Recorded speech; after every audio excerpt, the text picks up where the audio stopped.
Hi everybody, my name's Sarah. I am currently recovering from a MPFL ligament tear as well as a broken kneecap. So today we're going to make some sourdough starter. So because you can do that with your hands and you don't need your legs for that. So what do you need? You need the sourdough starter, whether that's if you made it yourself or if someone gave it to you. You also need flour of your choice. And you need warm water, typically 82 to 85 degrees, in that range. I have a little thermometer. I have a little cup. I'm gonna grab a spoon, and then I'm also gonna grab a scale, and we'll be right back. And we're back. We have our other two essentials here. So it's pretty simple, and it's gonna take approximately 2 minutes. I'm gonna turn my scale on here. I have my empty mason jar of choice. I'm just gonna place that here. I preheated the water in the measuring cup, so we're good there.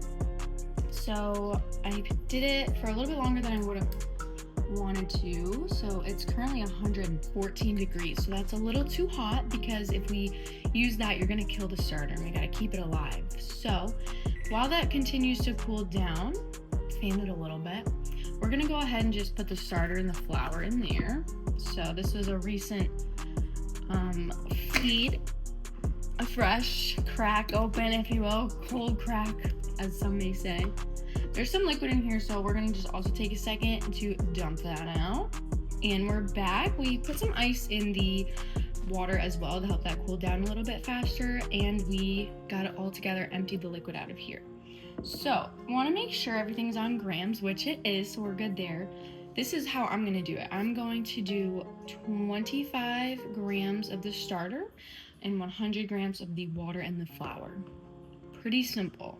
So, let's just get right into it. Here we go. Typically, you want to feed your starter frequently. Making some bone broth for the knee, so that's what that beeps from. But typically you want to feed it often enough to, if you're using it every day. I don't use mine too often. I'm going to be using it a little bit more in the upcoming weeks, so I'm going to get it going. So this might take 2 rounds of feeding it, but that's totally fine. Sourdough starter is pretty resilient, so no need to worry.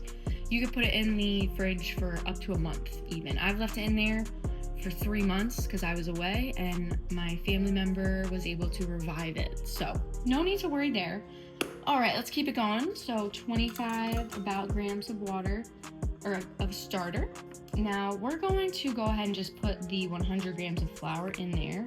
We're gonna have to get some different water. I put too many ice cubes, too ahead of myself, but we're not gonna worry about that. So into the jar, 100 grams of, I'm currently using all-purpose flour.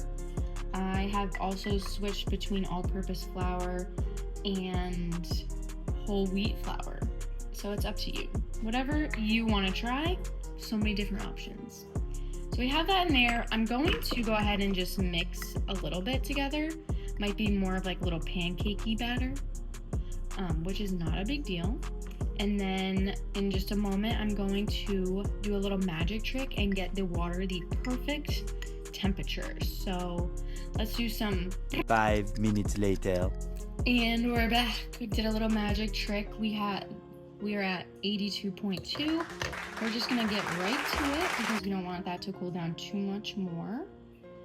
Like I said, 82 to 85 range for me personally. Some people would say like 80 to 90, but that's just my preference. Again, 100 grams of water. And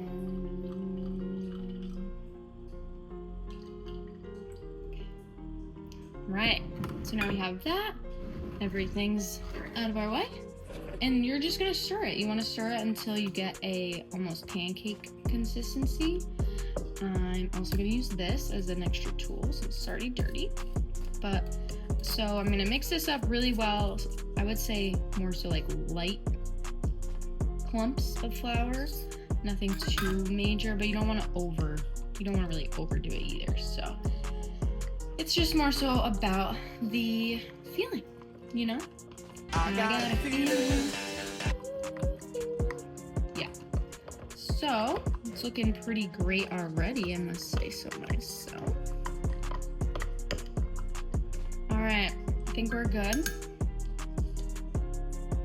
Sometimes I prefer to mix the water with the starter so it's a little bit more liquidy and can be distributed better, but this today worked amazing.